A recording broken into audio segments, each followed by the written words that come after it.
Hello and welcome to GP Doc Talk. This is the third video, and tonight I'm talking about grief.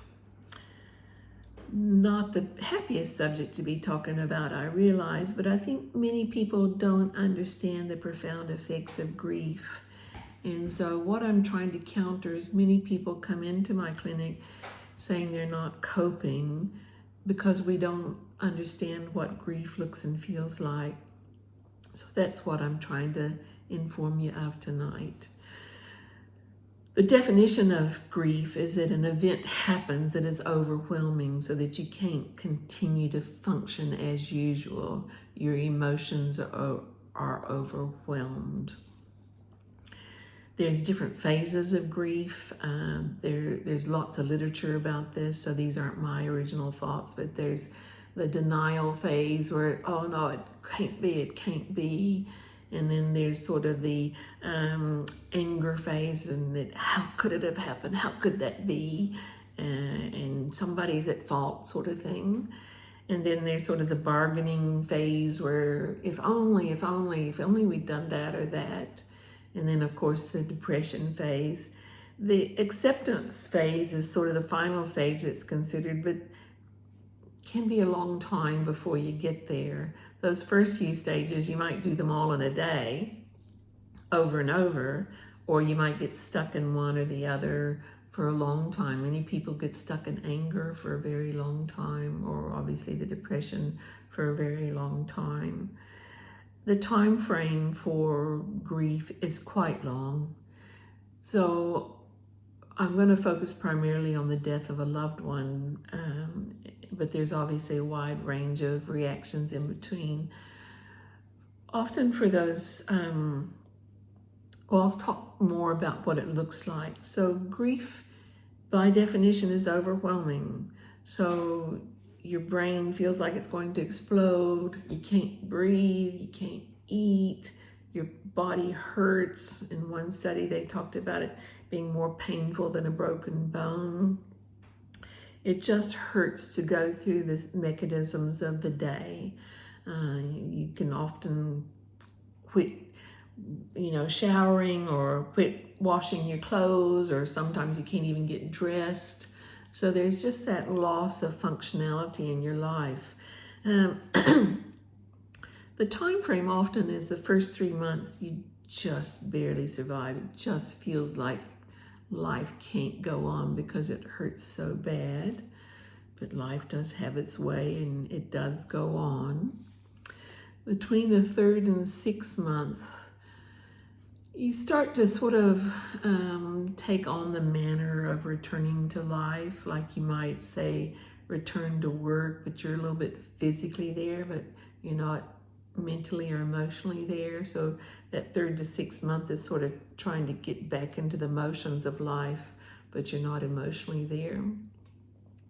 Between 6 months and 12 months, sort of the pain becomes less of a roar in your head, and it starts getting a little bit quieter, a little bit easier to live with.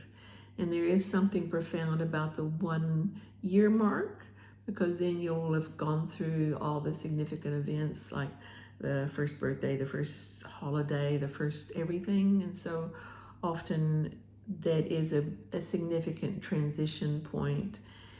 And for many people, it becomes the phase of looking like you're normal and sometimes feeling normal, but the grief can still be the whisper in your head or sitting on your shoulder for an indefinite time.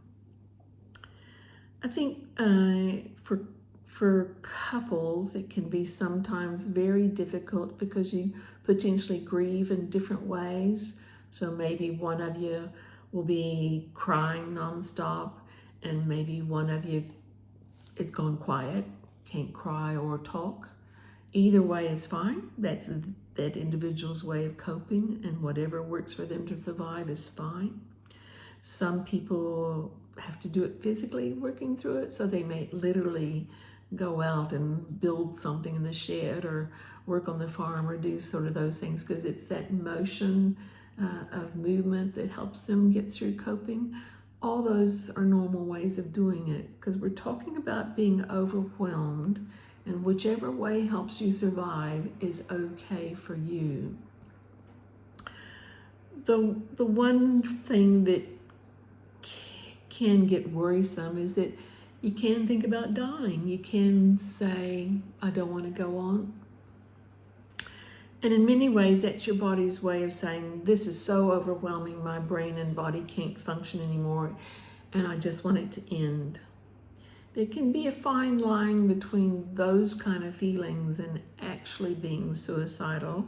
So those are the instances where I would really encourage you to go get counseling or see your doctor. So many people just come see me to talk about those sort of things. So it may or may not mean that you need medicine, but you definitely need to talk to somebody about it. The other things that sometimes make people worry, is that they continue to see the person that's died. They'll see them in the room, or they'll see them wherever, get a glimpse of them on the street, still talk to them. That's okay. Everybody has different ways of interpreting that, but it's quite common. And so if you're seeing your loved one still, that's okay. So I think the main thing I want to focus on is that it is that's what coping looks like. So people come in and say, gosh, I cry all the time, I'm not coping. And I go, well, yes, you are coping, because that's what grief does to you. You do cry all the time. So this is the picture of normality. This is the picture of coping. Yes, you might need help. If you have the safety net of family and friends, great. If you need the safety net of your doctor and counselor, great. Whatever you need, seek out. But it is a long process. So we're telling somebody that this is an overwhelming event and it may take you a year or two to get over it. That's pretty difficult. If you can manage, fine. If you need more help, fine. If you need medication, fine. If you don't need medication, fine.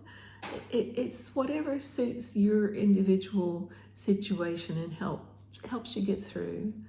But I think talking is the main way. I think your body, that life force in your body will generally help you keep going.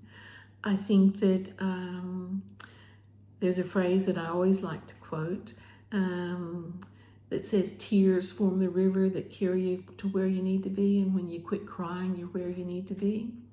So if it's tears that allow you to heal, let them keep going. So I don't want to scare people and terrify people of grief, but I find that most of us can't escape it. It's going to happen sooner or later, whether it be breakups, relationships, or actually death or cancer or bad things, whatever.